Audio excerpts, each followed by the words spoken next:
তোমার উম্মত উম্মতীদের ওই চোখের পানি আমি আল্লাহ এক ফুটিতে রেখেছিলাম।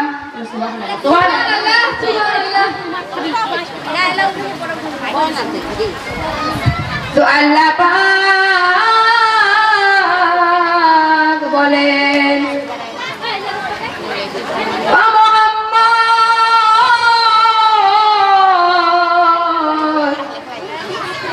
আপনি মাথা উঠিয়ে নিন, সিজদা থেকে মাথা তুলে নিন।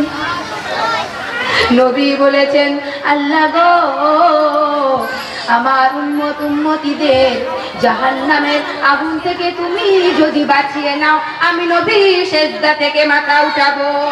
আপনি যদি আমার উম্মত উম্মতীদেরকে যদি জাহান্নামের আগুন থেকে না বাঁচিয়ে নেন গো আল্লাহ, ততক্ষণ আমি নবী সিজদা থেকে মাথা উঠাবো না। সুবহানাল্লাহ। আল্লাহ পাক বলেন ও মুহাম্মদ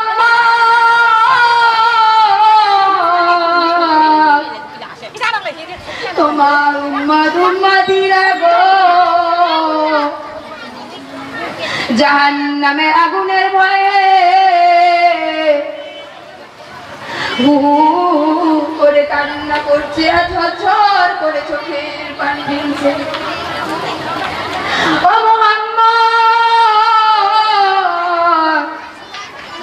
তুমি তো আমার বন্ধু, তুমি তো আমার পেয়ারা দোস্ত, তুমি তো আমার হাবিব, তুমি তো রহমাতাল লিল আলামিন। তুমি যদি সইতে না পারো তো আমি আল্লাহ কি করে সহ্য করব? আল্লাহ পাক বলেন ও মুহাম্মদ আমার একদল ফেরেশতাকে আমি পাঠিয়ে দিয়েছি। ওই ফেরেশতা এসে আমাকে ফরিয়াদ জানিয়েছে।